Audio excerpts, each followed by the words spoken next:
اعوذ باللہ من الشیطان الرجیم بسم اللہ الرحمن الرحیم۔ سورہ بقرہ چھٹا رکوع شروع ہو رہا ہے۔ آیت نمبر 47 سے ہم شروع کر رہے ہیں۔ اس کی شروعات بھی اسی طرح ہے، یا بنی اسرائیل اذکروا نعمتی التی انعمت علیکم وانی فضلت لکم علی العالمین۔ اے بنی اسرائیل، یاد کرو میری اس نعمت کو جس سے میں نے تمہیں نوازا تھا، اور اس بات کو کہ میں نے تمہیں دنیا کی ساری قوموں پر فضیلت بخشی تھی، اور ڈرو اس دن سے جب کوئی کسی کے ذرا کام نہ آئے گا، نہ کسی کی طرف سے سفارش قبول ہوگی، نہ کسی کو فدیہ لے کر چھوڑا جائے گا، اور نہ مجرموں کو کہیں سے مدد مل سکے گی۔ یاد کرو وہ وقت جب میں نے تم کو فرعون کی غلامی سے نجات بخشی تھی۔ انہوں نے تم کو سخت عذاب میں مبتلا کر رکھا تھا، تمہارے لڑکوں کو ذبح کر دیتے تھے اور تمہاری لڑکیوں کو زندہ رہنے دیتے تھے، اور اس حالت میں تمہارے رب کی طرف سے تمہاری بڑی آزمائش تھی۔ یاد کرو وہ وقت جب میں نے سمندر پھاڑ کر تمہارے لیے راستہ بنایا، پھر اس میں سے تمہیں بخیریت گزروا دیا، پھر وہی تمہاری آنکھوں کے سامنے فرعون کو غرقاب کر دیا۔ یاد کرو جب ہم نے موسیٰ کو 40 شبانہ روز کی قرارداد پر بلایا تو اس کے پیچھے تم نے بچڑے کو اپنا معبود بنا بیٹھے۔ اس وقت تم نے بڑی زیادتی کی تھی، مگر اس پر بھی ہم نے تمہیں معاف کر دیا کہ شاید اب تم شکر گزار بنو۔ یاد کرو ٹھیک اس وقت جب تم یہ ظلم کر رہے تھے، ہم نے موسیٰ کو کتاب اور فرقان عطا کی تاکہ تم اس کے ذریعے سے سیدھا راستہ پا سکو۔ یاد کرو جب موسیٰ یہ نعمت لیے ہوئے پلٹا تو اس نے اپنی قوم سے کہا کہ لوگو، تم نے بچڑے کو معبود بنا کر اپنے اوپر سخت ظلم کیا ہے،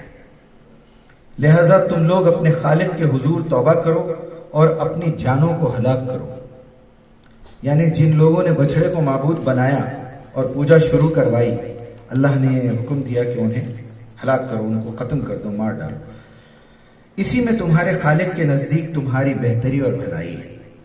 اس وقت تمہارے خالق نے تمہاری توبہ قبول کر لی کہ وہ بڑا معاف کرنے والا اور رحم فرمانے والا ہے۔ یاد کرو جب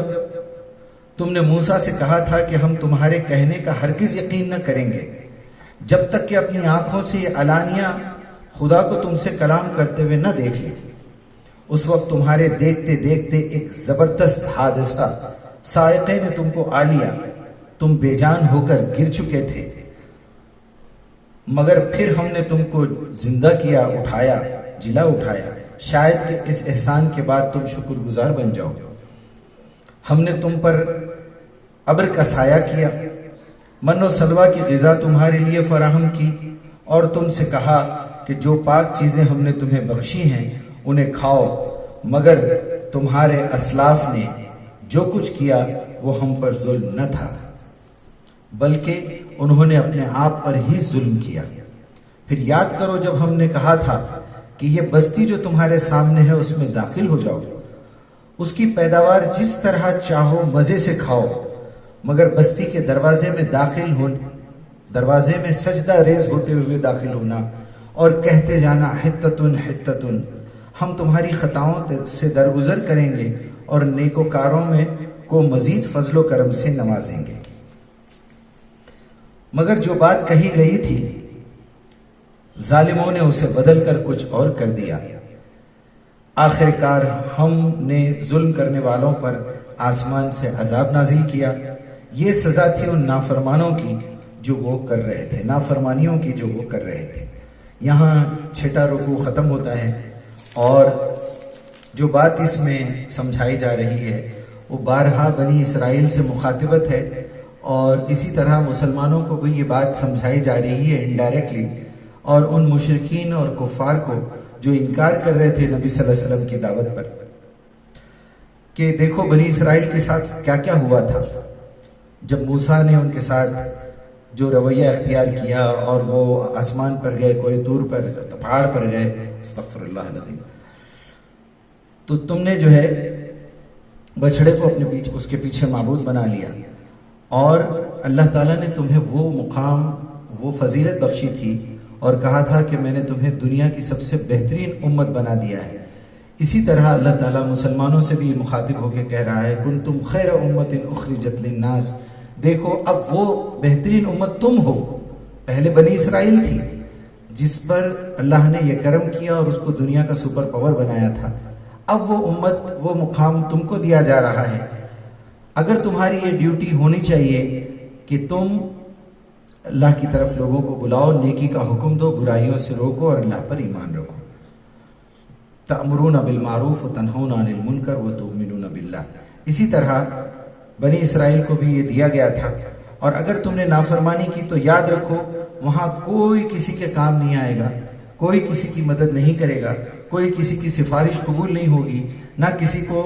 پینالٹی یعنی جرمانہ لے کے چھوڑا جائے گا، فدیہ لے کے چھوڑا جائے گا، اور نہ ہی مجرموں کو کوئی جگہ ملے گی۔ تو یہ ساری باتیں مختصراً یہ ہے کہ انہوں نے موسیٰ علیہ السلام جب پہاڑ پہ گئے تو ان کے پیچھے انہوں نے بچھڑے کو معبود بنا لیا،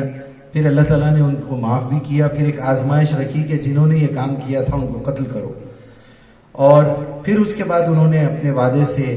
انکار کیا، وعدے سے پھر گئے، تو پھر اللہ تعالیٰ نے ابر کا سایہ کیا اور ایک جو ہے ان پر من و سلوہ بھی اتارا، پھر ان کی توبہ قبول کی۔ اس طرح اس رکوع میں